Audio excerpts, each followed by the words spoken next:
4일차 첫 끼인데요. 오늘은 휴일이라서 신랑이랑 같이 점심을 먹게 됐습니다. 대충 칼로리를 계산해 봤거든요. 한 넉넉 잡고도 500칼로리 정도 먹었다 이렇게 생각하면 될 것 같아요. 오후 4시가 되어 가는데 출출하기도 하고 피곤해서 오늘은 간식을 먹겠습니다.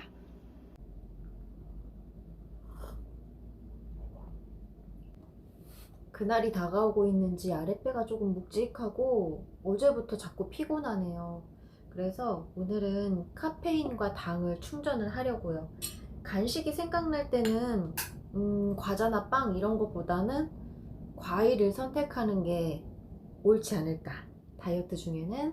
그리고 40대 이후에는 아무래도 가공식품을 줄여주는 게 훨씬 건강에 도움이 됩니다. 또 한 가지 다이어트 팁을 드리자면, 바나나를 제가 이렇게 잘랐잖아요. 한 개를 그냥 이렇게 들고서 먹을 수도 있는데, 굳이 껍질을 까고 잘라서 접시에 담고 이렇게 포크로 찍어 먹는 이유는요, 다이어트 때문입니다.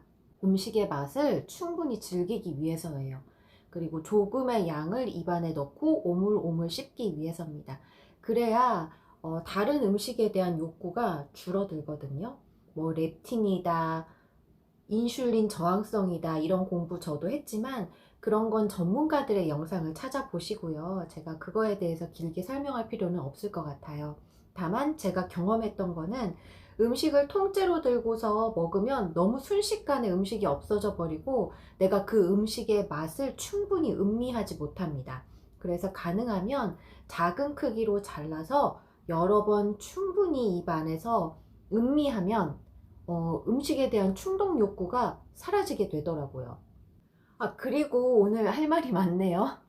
어떤 분이 제가 이제 식사로 보여드렸던 식단에서 과일이 있는 걸 보고 밥이랑 과일이랑 같이 먹지 말아요 이렇게 댓글을 남겨주셨더라고요. 걱정해 주셔서 너무 감사합니다.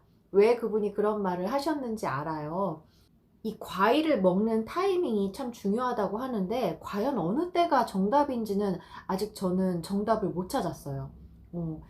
여러 의사 선생님들의 영상을 찾아봤는데 이분 말씀이 다르고 또 저분 말씀이 다르더라고요. 어떤 분은 식전 한두 시간 전에 먹는 게 좋다.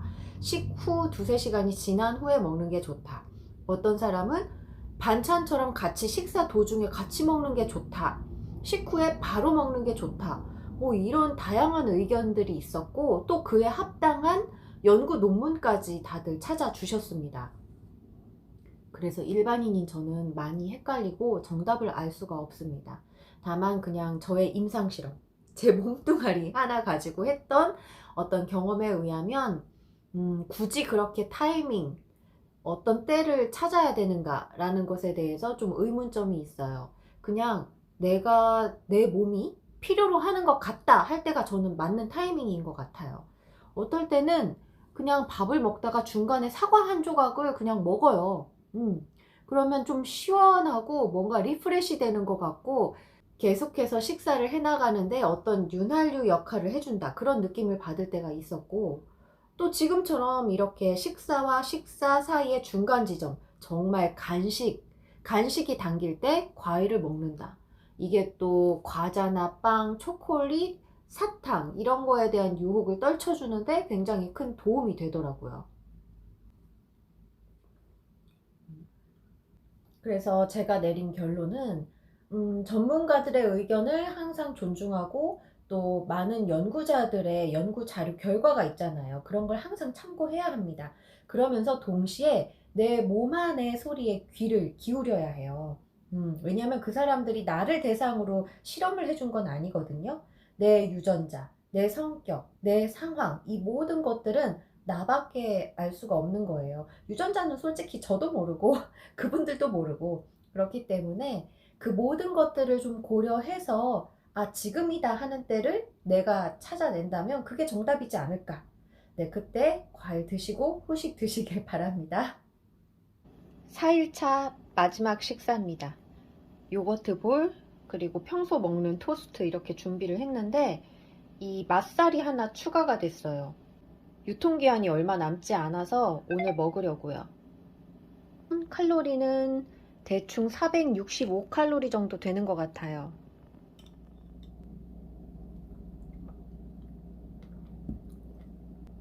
베리류가 건강에 좋다고 해서 요거트에 넣어서 먹고 있습니다.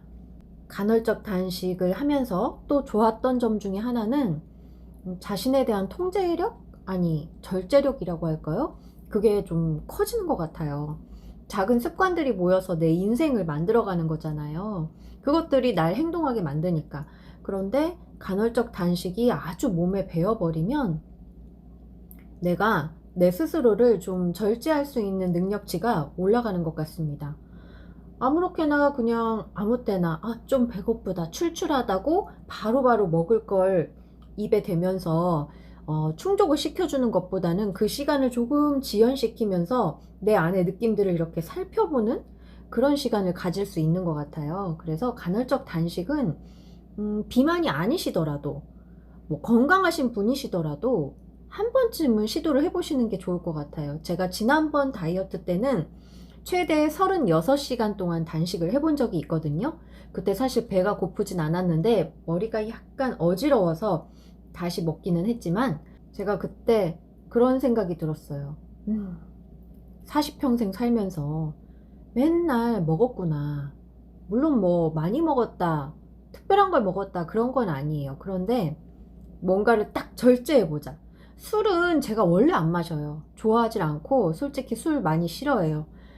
술 먹은 사람들이 하는 실수들을 많이 보면서 술을 좀 혐오하게 된 부분도 약간 있습니다. 저는 그런 사람인데 그래서 술이 받는 체질임에도 불구하고 술을 안 마셔요. 그렇다 보니까 뭔가 다른 걸로 내 절제력을 한번 시험해 보고 싶다 이런 생각이 들었는데 그때 간헐적 단식이 저한테는 딱 맞았던 것 같아요. 식사는 우리가 매일 하는 거고 하루에도 몇 번씩 하는 거니까 간헐적 단식이라는 방법을 통해서 나의 절제력을 한번 시험해 보는 것도 괜찮지 않을까요?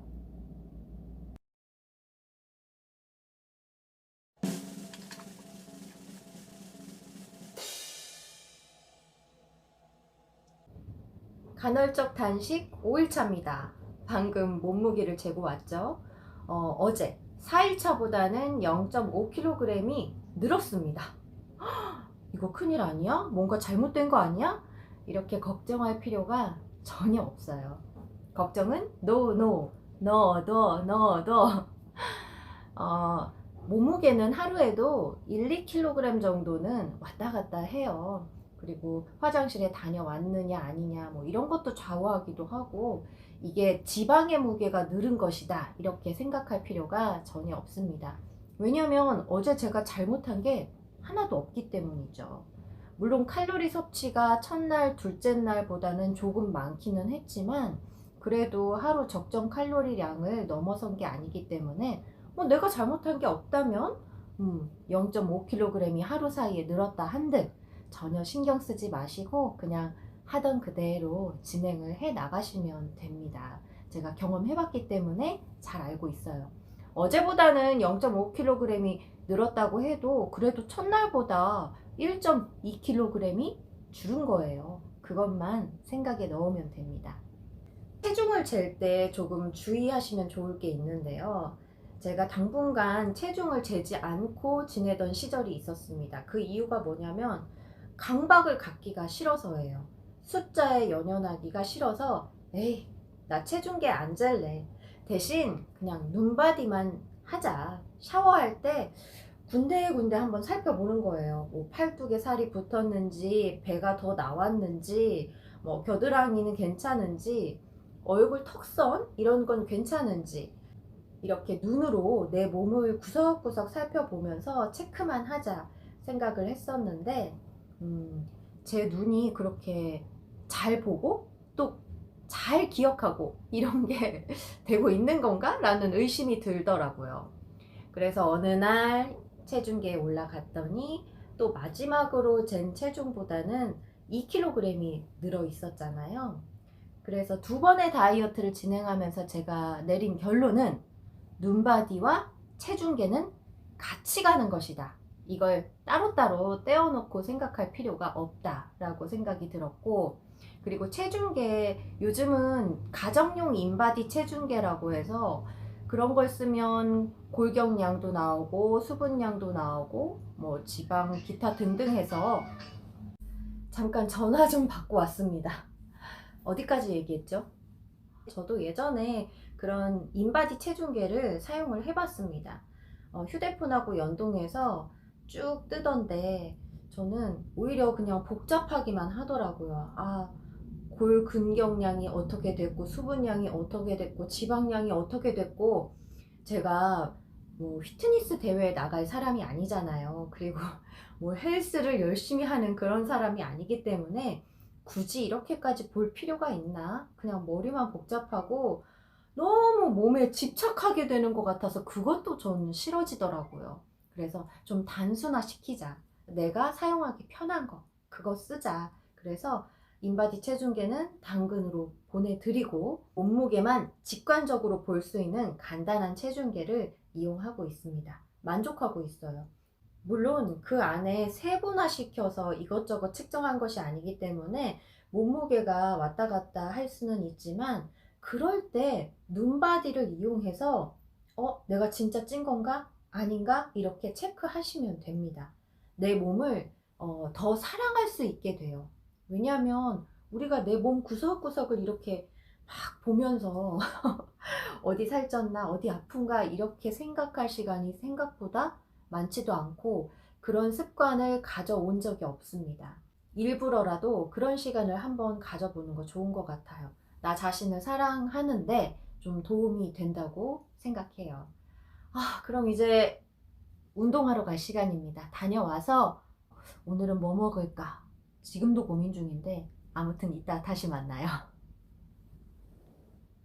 엊그제 먹었던 콩국 재료가 남아서 오늘도 먹으려고 합니다. 이렇게 혼자 식사를 하는 시간이 많기 때문에 저는 재료를 살 때 조금씩만 사는 편이에요. 그래도 남는 것들이 많고 버려지는 것들이 조금씩 나옵니다. 5일차 첫 끼 완성입니다. 콩국수, 그러니까 미역국수로 만든 콩국수인데 제가 여기 위에 시리얼을 조금 뿌렸어요. 왜냐면 지난번에 먹을 때 너무 물컹물컹한 맛만 나니까 식감이 썩 좋지가 않더라고요. 그래서 약간 바삭바삭한 맛도 느낄 수 있게 시리얼을 약간 흩뿌렸고요. 그리고 이건 또 소진해야 될 반찬이 있어서 깻잎이랑 오징어채 조금씩 담았습니다.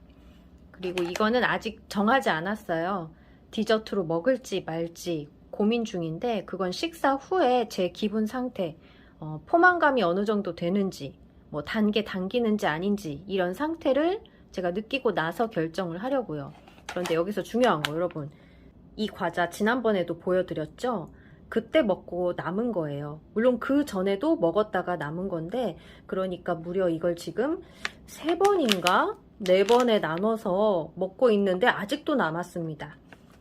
다이어트 하실 때는 이렇게 과자를 엄지손가락, 검지손가락 이용해서 조금만 집어가지고 딱 그것만 먹고 끝내셔야 돼요. 소금은 좀 쳤습니다.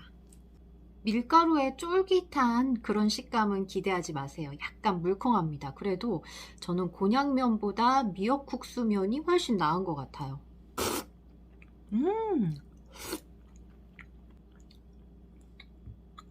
맛있어요. 오늘 공복에 운동을 하고 왔거든요. 이럴 때는 아낌없이 단백질을 먹어줘야 돼요. 몸 안에서 흡수하는 상태가 됩니다. 그리고 여자들은 한 달에 한 번 그날이 꼭 찾아오잖아요. 그래서 호르몬 변화가 심합니다. 그렇기 때문에 체중 변화도 늘 있어요. 그러니까 너무 스트레스 받지 마시고요. 저도 오늘 아침에 어제보다 체중이 조금 늘었지만 아랫배가 묵직하고 지금 턱 쪽에 약간 뾰루지가 날 듯 말 듯 해요. 아무래도 그날이 다가오고 있다, 이런 신호를 주고 있는 것 같습니다. 이제 오늘의 마지막 식사 준비하려고 합니다. 사골 시래기 된장국, 이게 150칼로리니까 절반 정도 먹으면 75칼로리로 계산할 거고요.